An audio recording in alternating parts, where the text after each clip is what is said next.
بسم الله الرحمن الرحيم الحمد لله رب العالمين الرحمن الرحيم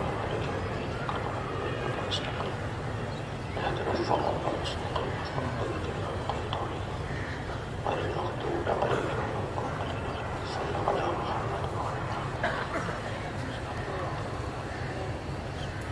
أعوذ بالله من الشيطان الرجيم بسم الله الرحمن الرحيم الحمد لله الذي لا يبلغ مدحته القائلون ولا يحصي نعماءه العادون ولا يعدي حقه المجتهدون الذي ليس لصفته حد محدود ولا نعت موجود ولا وقت معدود ولا أجل ممدود فطر الخلائق بقدرته ونشر الرياح برحمته الصلاة والسلام على الرسول المسدد المصطفى الأمجد المحمود الأحمد سيدنا ومولانا ومولى الكونين جد الحسن والحسين عاني أبا القاسم محمد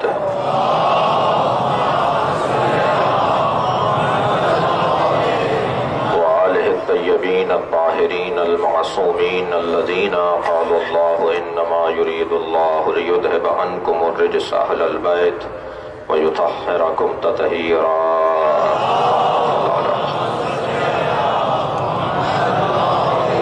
ولعنة الله على أعدائهم أجمعين من يوم عداوتهم إلى قيام يوم الدين أما بعد فقد قال الحكيم في قرآن الكريم بسم الله الرحمن الرحيم ما كان محمد أبا أحد من رجالكم ولكن رسول الله وخاتم النبيين كان الله بكل شيء عليما صلوات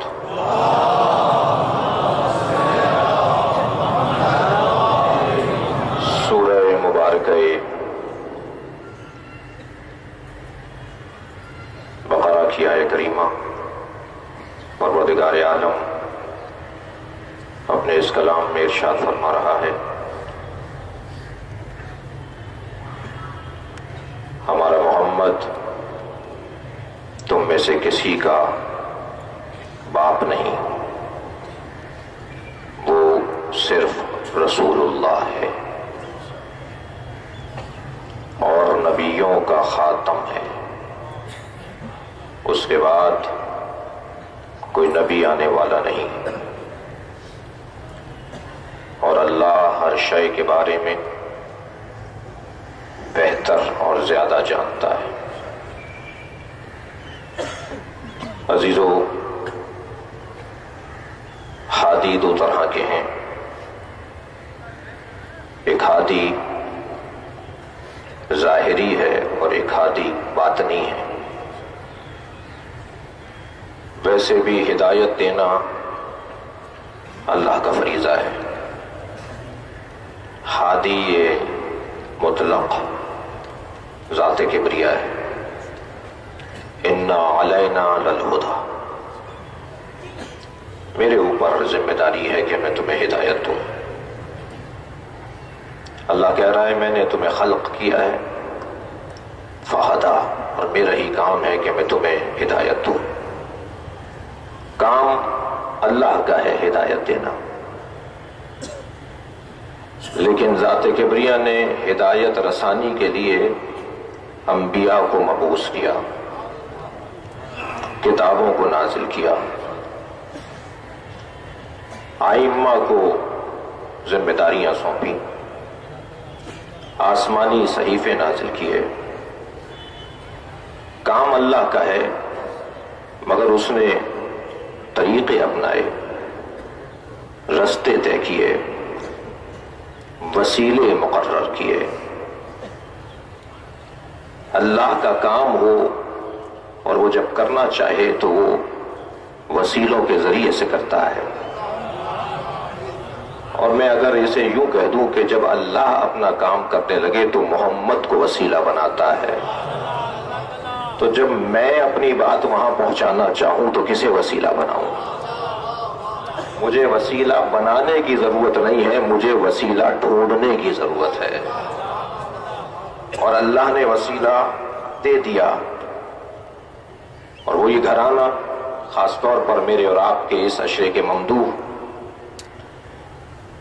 ایک ہادی اللہ نے قرار دیا جسے ہادی ظاہری کہا جاتا ہے جو انبیاء کرام ہیں، اور ایک قسم اللہ نے ہدایت کی قرار دی جو ہدایت اور ہادی باطنی کی صورت میں ہے جسے عقل کہا جاتا ہے۔ نبی ہو اور عقل نہ ہو، عقل ہو اور نبی نہ ہو تو ہدایت کا نظام مکمل نہیں ہوگا۔ اگر عقل ہو اور نبی نہ ہو تو عقل پر گرد جمے گی، جسے میرے مولا علی نے نہج البلاغہ میں فرمایا یسیر لہم دفائن العقول، اللہ نے نبیوں کو دفن شدہ عقلوں کو نکالنے کے لیے بھیجا۔ یہ جو دفن ہو جاتی ہیں، ماحول، زمانہ، صحبت، استاد، دوست، ماں باپ، یہ عقل سالم کو دفن کر دیتے ہیں۔ تفصیلی موضوع ہے، میں نے صرف فہرست بیان کی کہ کون ہے جو عقل کو دفن کرتا ہے۔ اللہ نے عقل دے کر بھیجا، یہ کون ہے جو عقل کو دفن کر رہا ہے؟ ماحول دفن کرتا ہے، استاد دفن کرتا ہے، دوست دفن کرتا ہے، ماں باپ دفن کر دیتے ہیں، اس لیے کہ وہ خود وہ عقل نہیں رکھتے۔ اب اللہ کی جانب سے اہتمام ہونا چاہیے کہ جو ہم نے تمہیں ہادی عطا کیا ہے جسے عقل کہا جاتا ہے، تم خود سمجھو گے، تمہارے سامنے اگر شفاف کوئی چیز آئے گی تو پہچان لو گے، تمہارے آنکھوں کے آگے شفافیت نہیں ہے، یہ اینک تمہاری دھندلی ہو گئی ہے، تمہیں سمجھ میں نہیں آ رہا۔ نبی آئے گا اور تمہاری عقل کو دفن ہونے کے بعد اسے دوبارہ باہر نکالے گا، اب تم خود سمجھو گے۔ وہ عقل باطنی، ہادی باطنی یعنی عقل، اور وہ ہادی ظاہری یعنی نبی اور رسول اور امام، ان کا کام ہے کہ لوگوں کو ہدایت عطا کریں۔ لیکن عزیزان گرامی، یہ طے ہے کہ ان دونوں کے بغیر گزارا نہیں ہے۔ البتہ یہ ذہن میں رہے کہ نبی کا کام وہاں ختم نہیں ہو جاتا جب عقل کام کرنے لگے۔ کوئی یہ نہ سمجھے کہ جن کی عقلیں تمام ہو گئی یا جن کو سمجھ آنے لگی ہے اب انہیں نبوت کی ضرورت نہیں رہی، کام ابھی دوسرے مرحلے پر شروع ہوگا۔ اس مختصر سے بیان میں اور اس ایک کئی زاویوں سے کی جانے والی گفتگو میں بہت ساری موضوعات کو صرف اشارتاً ہی بیان کیا جا سکے گا۔ عقل کو باہر نکالنے کے بعد، اسے روشن کرنے کے بعد نبی کا کام ختم نہیں ہو رہا۔ میں اب تک کی بات کے لیے ایک تمثیل کا سہارا لے رہا ہوں۔ اگر یہ دونوں نہ ہو تو ہدایت نصیب نہیں ہوگی۔ ہم کتاب پڑھ رہے تھے اور کتاب پڑھنے کے درمیان لائٹ چلی گئی۔ رات کی تاریکی ہے، روشنی کی ضرورت ہے، ظاہری نور کی ضرورت ہے۔ ایک مرتبہ روشنی گل ہو گئی، لائٹ چلی گئی۔ عجیب المیہ ہے کہ ماضی میں جب لائٹ جاتی تھی تو چراغ ٹمٹما کے اپنے جانے کی خبر ضرور دیتا تھا، لیکن آج جانے والا خبر نہیں دیتا کہ کب چلا جاؤں گا۔ ایک صلوات بھیجے محمد و آل محمد۔ اب کیسے اہتمام کریں؟ یہاں تو کوئی انتظام ہی نہیں ہے، بنیادی حقوق حاصل نہیں ہے، جینے کی بنیادی ضرورتیں مملکت فراہم نہ کر پائے تو کیا کہیں گے اس ملک کی انتظامیہ کو اور اس ملک کی حکومت کو؟ نہ جہاں پینے کو پانی سالم ہو، نہ جہاں روشنی مہیا ہو، اور امنیت کا تو حال آپ دیکھ رہے ہیں کہ کیا ہے۔ کوئی دن ایسا نہیں ہے جس دن ملک کے اندر بدامنی نہ ہو۔ کبھی تو کوئی اخبار پڑھ کر بتائیے کہ جس میں اچھی خبریں ملتی ہوں۔ ہمیشہ بدامنی کے پیغامات، ہمیشہ شدت پسندی اور دہشت گردی کے عنوانات اخباروں کے لیے ایک تھبے کے طور پر چھپتے ہیں۔ یہ کوئی زینت نہیں ہے۔ آج بھی گجرانوالہ میں 4 جنازے رکھے ہوئے ہیں۔ ایک سلوات بھیجے ذرا محمد و آل محمد۔ اس طرف ہٹیے۔ آج صبح عزاداروں کو شہید کیا گیا ہے۔ اور مومنین وہاں احتجاجاً وہاں کے مرکزی شاہراہ کے اوپر جنازے لیے بیٹھے ہیں، اور مطالبہ کیا ہے؟ جو اس ممبر کا بھی مطالبہ ہے، اور میں اس مطالبے کے بعد آپ سے تمنا کروں گا کہ آپ اپنے احساسات کا بھی اظہار فرمائیں گے۔ مطالبہ یہ ہے کہ جنازے اس وقت تک نہیں اٹھائے جائیں گے جب تک قاتلوں کو گرفتار نہ کیا جائے۔ لبیک یا حسین،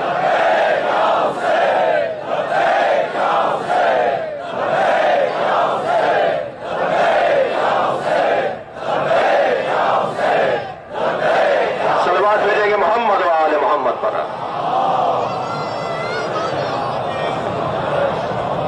اب ایک مرتبہ لائٹ چلی گئی، کیا کریں؟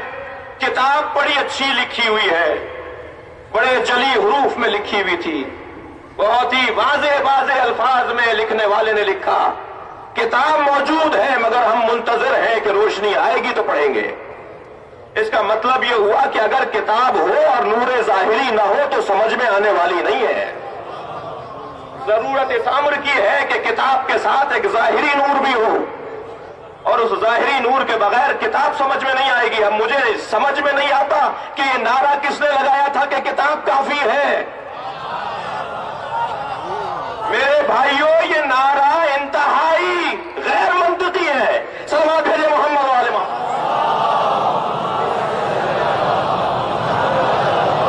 بھائی ہمیں تو کتاب کافی دکھائی نہیں دے رہی، ہمارے سامنے کتاب کھلی ہوئی ہے اور روشنی نہیں ہے، تو یہ تو ہمارے روزمرہ کے مشاہدوں میں ہے کہ کتاب کافی نہیں ہے۔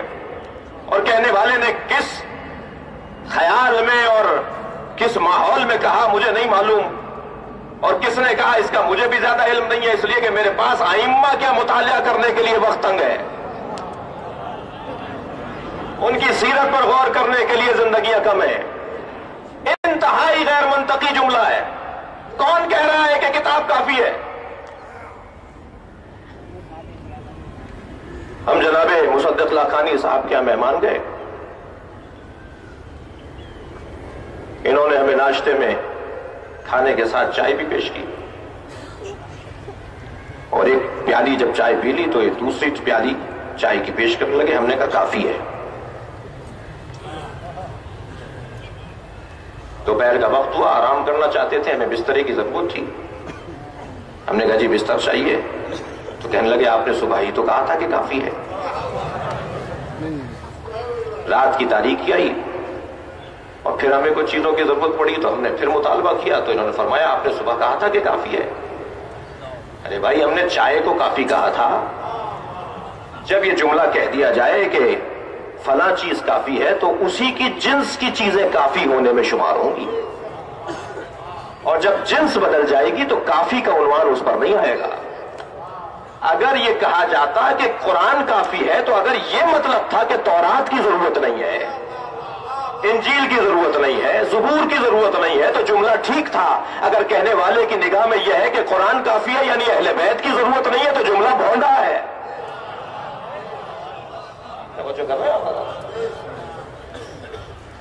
اور پھر یہ جملہ تو وہ کہے کہ جو قرآن کا حافظ بھی ہے، محافظ بھی ہے اور عین قرآن ہے۔ پیغمبر کہے کہ قرآن کافی ہے، علی کہے کہ قرآن کافی ہے۔ اب ایک مرتبہ اس کو پڑھنے میں ہم محتاج ہیں، منتظر ہیں کہ کسی طرح روشنی جلے، لائٹ آئے تو ہم کتاب کو پڑھیں۔ لیکن عزیزان گرامی، یہی مرحلہ اگر دن کی روشنی میں پیش آ جائے کہ کتاب کے لیے روشنی تو موجود ہے مگر آنکھیں کمزور پڑ گئی ہیں، تو کتاب ہے مگر فائدہ نہیں پہنچا رہی۔ اس کا مطلب یہ ہوا کہ نور ظاہری کے ساتھ نور باطنی کی بھی ضرورت ہے، اور نور باطنی میں ایک تصویر، اس نور باطنی کا جلوہ یہ آنکھوں کی صورت میں دکھائی دیا، لیکن اگر آنکھیں خوب چل رہی ہوں مگر عقل نہ چل رہی ہو تب بھی یہ کتاب کافی نہیں ہے، تب بھی یہ ہدایت نہیں عطا کرے گی۔ تو لازم ہے کہ اس ظاہری ہادی کے ساتھ ایک باطنی ہادی بھی ہو۔ توجہ چاہ رہا ہوں عزیزان گرامی، اس باطنی ہادی کے ساتھ وہ ظاہری ہادی بھی ہو۔ پروردگار عالم نے جو نظام قائم کیا ہے، ہم تمہیں عقل دیں گے جسے باطنی ہادی کہا جاتا ہے، ہم تمہیں نبی دیں گے جسے ظاہری ہادی کہا جاتا ہے۔ صلوات بھیجیں گے محمد و آل محمد۔